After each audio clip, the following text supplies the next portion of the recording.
Харин тийм яг бол хүүхдийн ч юм шүү дээ. Хүүхдийг хайрлна гэдэг чинь наа ч гэдэг юм уу одоо эсвэл бач гэдэг юм уу тийм үү хэлгээтэй л одоо яадаг ч юм тийм үү ботин сайдар ч гэдэг үгээр тийм хэлгээдэх биш байхгүй юу? Наа биш байхгүй юу? Тийм. Тэр чинь бүр хэлгүү болгоно шүү дээ. Тийм. Тэгж өстой болохгүй. За хоёрдугаар зүгээр нэг ууралсан үед нь уйлсан үед нэг бэлэг аваад өгчдөг ч юм уу. Тийм. Тэ нэг тиймэрхүү юм ч юм бол хайртай ямар ч хамаагүй байхгүй. Тийм зүгээр эсвэл дотроо ээж нь охиндоо хайртай гэл ингээл тэрийгэ давтаал яваад ах бас хэрэггүй байхгүй. Тийм тэр хайр гэдэг чинь өөрөө харагдах хэрэгтэй байхгүй.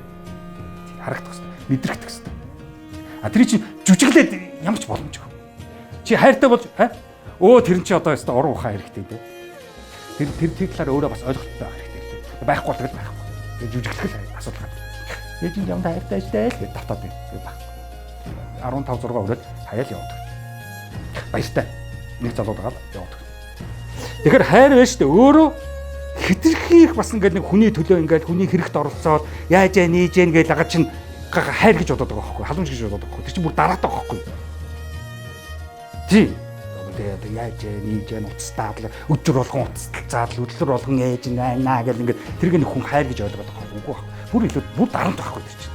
Тэр дугаа байсан тэр байхгүй. Тийм. Ер нь хүмүүс хоорондоо жоохон холхон байх хэрэгтэй. Нэг их наалдаад байх хэрэггүй. Тийм. Тэр чинь бол утгаалчдаг байхгүй. Ер нь бол ингээл уулзахтаа уулзчаад холдох үедээ холдчиход. Яг л нийгмийн амьдрал тийм байх хэрэгтэй байна. Нийгмийн амьдрал. Яг хүн болгон өөрийнхөө бие даасан амьдралаараа амьдрах бол болохгүй болчиход шүү дээ. Энийг тэтгэврийнхээ дээр нэг амьдрчмаар байна. Чиний олж байгаа цалингараа нэг амьдрч байгаа.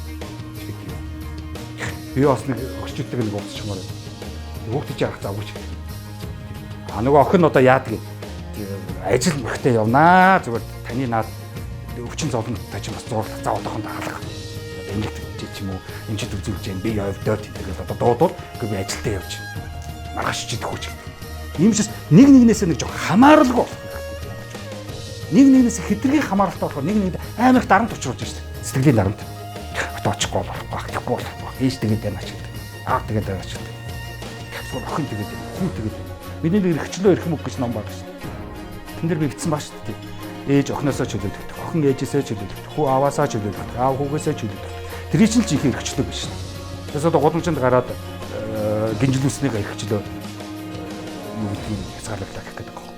Годомжаар гарч чадахгүй байгаа эрхчлөө хязгаарлалаа. Тэр замын дүрмтэй хамаатай болохоос ш. Эрхчлөөтэй ямар ч хамаагүй. Нүүдэлчин эрхчлөө ч гэх шиг малчин эрхчлөө жинхэнэ эрхчлөөг хөдөө морьтой зүгээр хаашаа хамаагүй давхиж байгаа эрхчлөө гэдэг байна. Тэр чинь эрхчлөөтэй ямар ч хамаагүй.